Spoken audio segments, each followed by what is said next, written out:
Hi, and welcome back to Reddit Confessions. Buckle up, because what starts at a party ends in total emotional wreckage. Here's how it went down.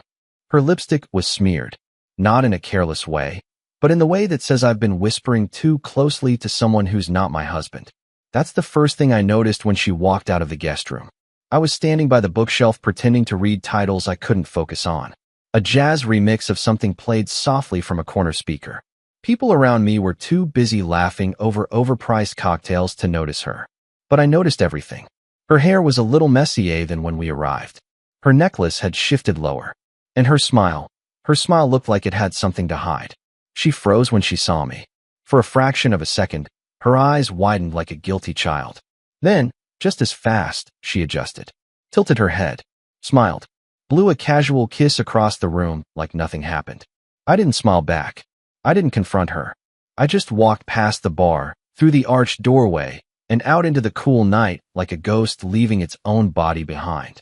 No shouting, no drama, no scene.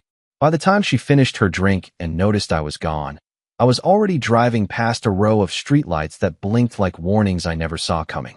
She didn't text. She didn't call. Maybe she thought I was being sensitive. Maybe she thought I hadn't seen what I'd seen. But I had. What she didn't know, what no one at that party knew, was that 15 minutes earlier, I had gone looking for a restroom and found something else entirely. I had opened the wrong door. Or maybe, in some twisted way, it was the right one. And behind it, her, pressed against a bookshelf. Some guy I didn't recognize had his hand on her waist, laughing like he owned the moment. They weren't kissing. Not yet. But they were close. Too close. I didn't make a sound. I didn't gasp. I didn't even blink. I just closed the door as gently as I'd opened it. And suddenly, the hallway felt colder. Narrower. Like the walls themselves had watched what I saw and recoiled. That was 37 minutes before she walked out of that room and pretended nothing had happened. That was 37 minutes before I decided I was done pretending too. I didn't sleep that night, not even for a second. I lay on the couch in total darkness, fully dressed, shoes still on.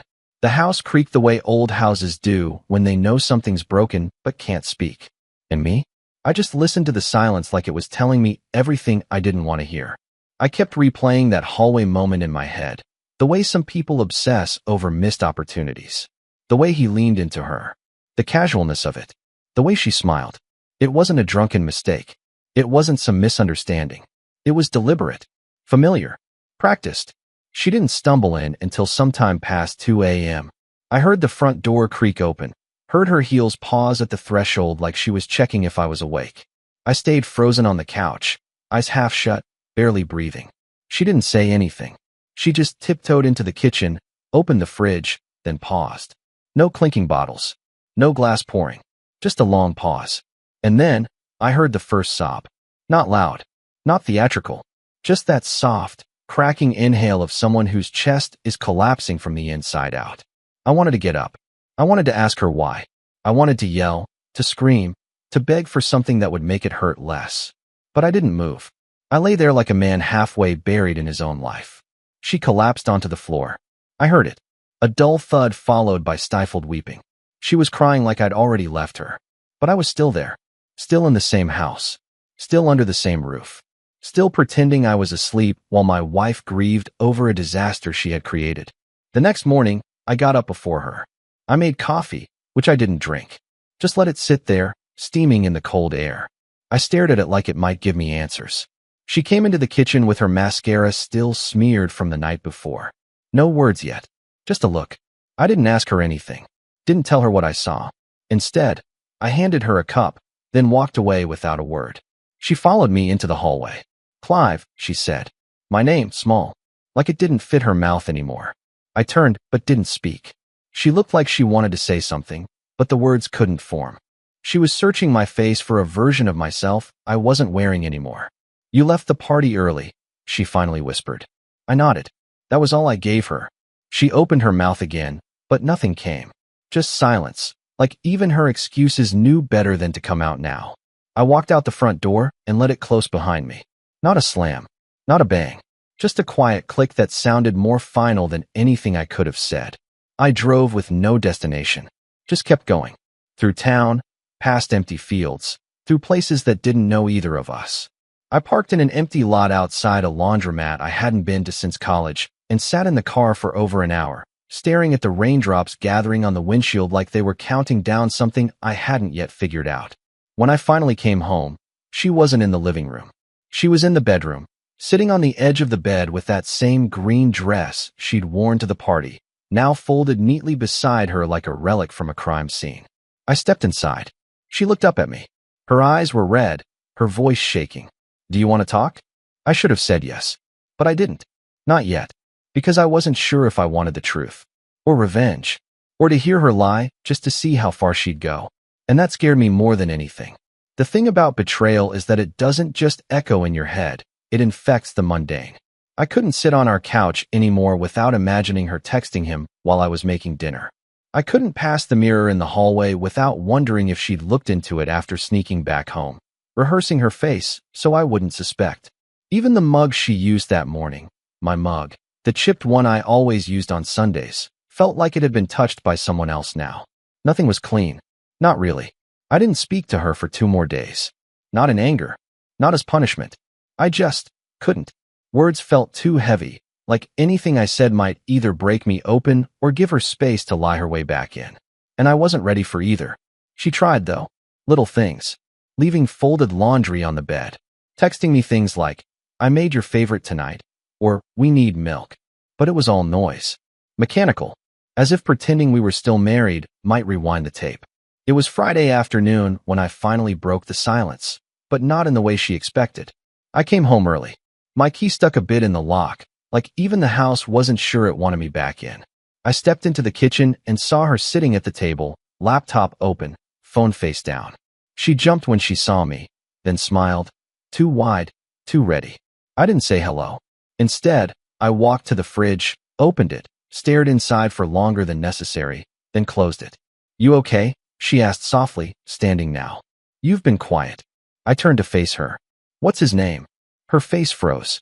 Just for a second. But enough. Her eyes darted, left, then back to me. "What are you talking about?" That sentence. "What are you talking about?" It's the anthem of the guilty. I didn't answer. I just stared at her, waiting for the truth to grow too loud to ignore. "You've been distant," she added. Maybe we need to talk to someone." Talk to someone? I laughed.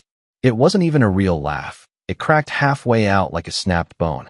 Like a therapist? Or maybe Thorne. Or that guy in the burgundy blazer. She said nothing. Just blinked. Once. Twice. Then sat down again like her knees gave out beneath her. I watched her eyes fill with water, but still, no confession. Just silence. No, I'm sorry. No, it was a mistake. No, it meant nothing. Just a woman caught in a moment she thought she'd never have to explain. And that was when I knew. There wasn't just one secret. There were layers. Lies built on lies. And she was still trying to figure out which ones I had seen. I leaned on the counter, arms crossed. "You're not even going to ask me what I saw, are you?" She shook her head, slow and ashamed. "I don't know where to start." That was the closest thing to honesty I'd heard from her in weeks. I nodded, then picked up her phone and placed it in front of her. "Unlock it." Her hands trembled. "Clive." "Unlock it." She stared at me. A long, painful stare.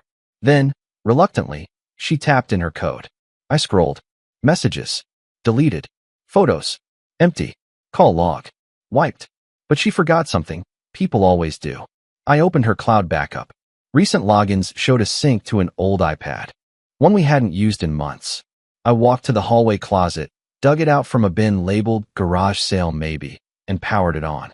No password. And just like that, it all unfolded. Photos. Messages. Voice memos. And a note saved under the name Plan B. I didn't read it all. Not yet. Because the first line was enough to split me in half. If Clive ever finds out, I'll say it was emotional. That we only kissed. He'll forgive that. I closed the iPad. Looked at her. She wasn't crying anymore. She was staring at me like a widow watching her own funeral. I didn't say a word for the next 5 minutes. That may not sound like much, but 5 minutes of silence while sitting across from someone who just lied to your face for months feels like a lifetime. She didn't move. Didn't breathe. I think she was trying to figure out whether to cry, confess, or run. I slid the iPad back across the table. I didn't open the note again. I didn't need to. That one line, "If Clive ever finds out," wasn't just a betrayal. It was strategy. It was proof that she had anticipated this moment, planned for it, rehearsed it. And now that it was here, she looked like a bad actress caught mid-scene with no script left to save her. She reached out toward the iPad, slowly, like it might explode. Her lips parted, then closed, then opened again. "It's not what you think," she said. Her voice was hoarse, small, barely more than a whisper. "Then what is it?" I asked, not because I needed clarity, but because I wanted to watch her dance her way around the truth. Her hands started shaking again. It wasn't supposed to go that far. There it was.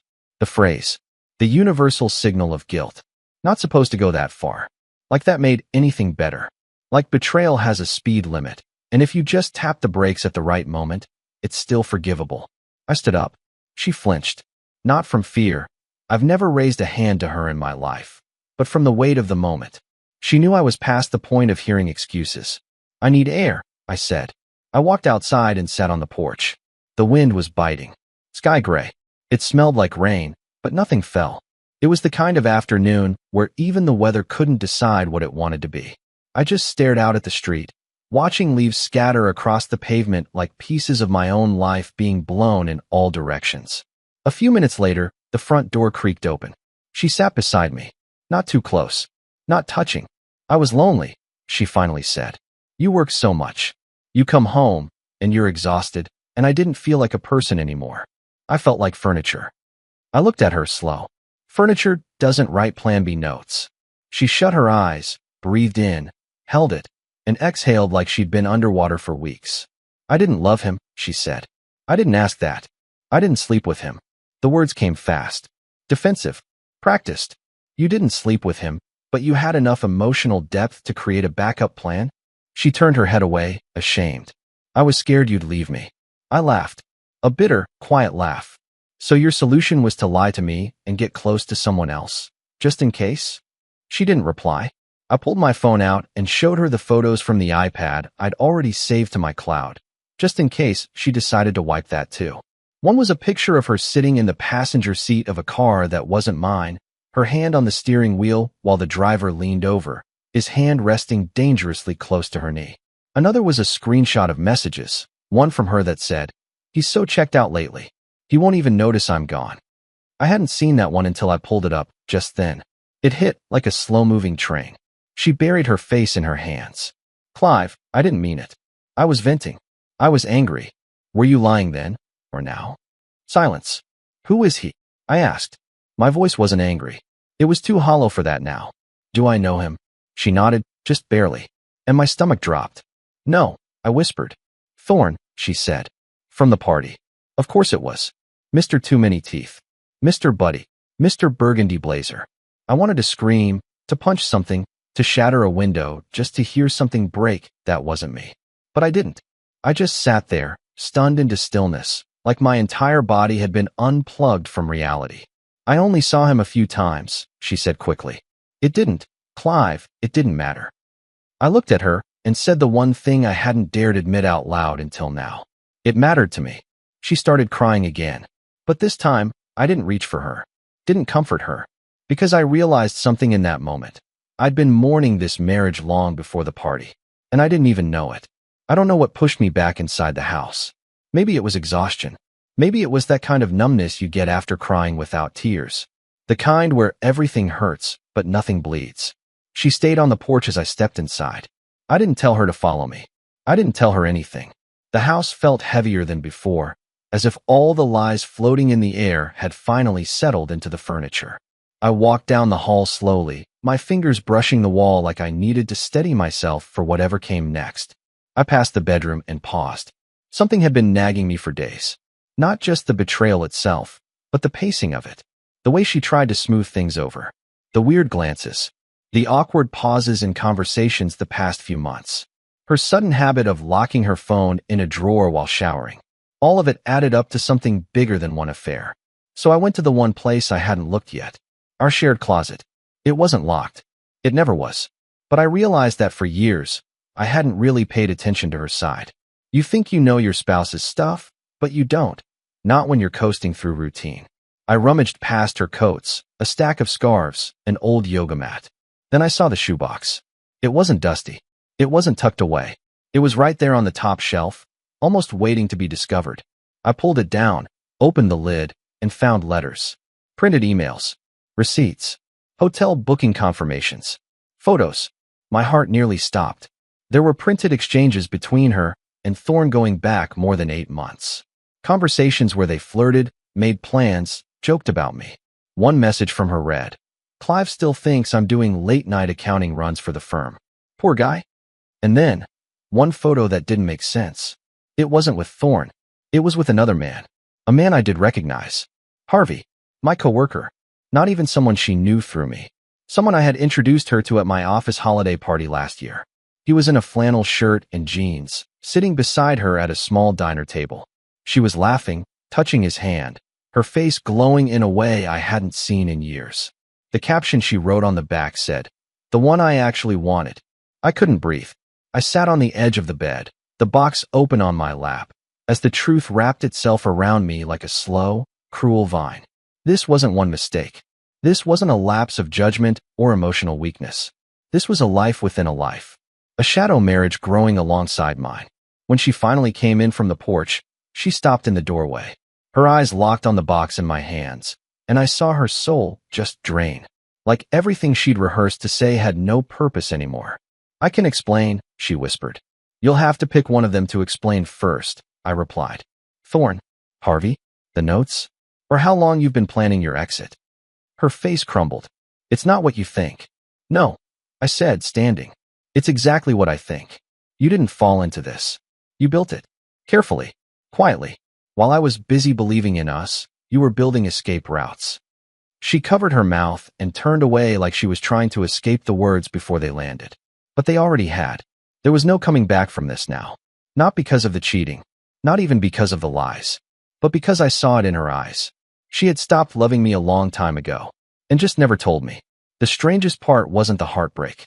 It was the stillness that came after. No rage. No shouting. Just the quiet understanding that my reality had already been stripped for parts, and I'd been the last one to notice. She didn't follow me when I left the bedroom. She didn't beg.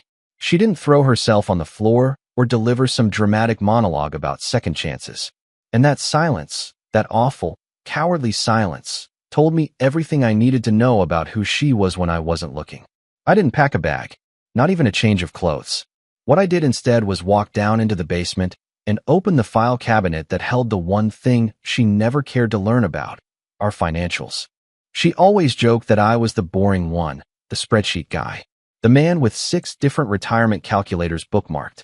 But boring has its advantages, especially when you've been quietly saving in an account your wife never asked about, because she assumed she already had you wrapped around her finger. And for a long time she did. But she never knew about the envelope labeled December. I took it. Inside were my passport, a backup debit card, and a small key to a lockbox at my bank downtown. I created it 2 years ago when I first started feeling like something in our marriage was slipping. I told myself I was being paranoid. But apparently, I was just early. I walked back upstairs.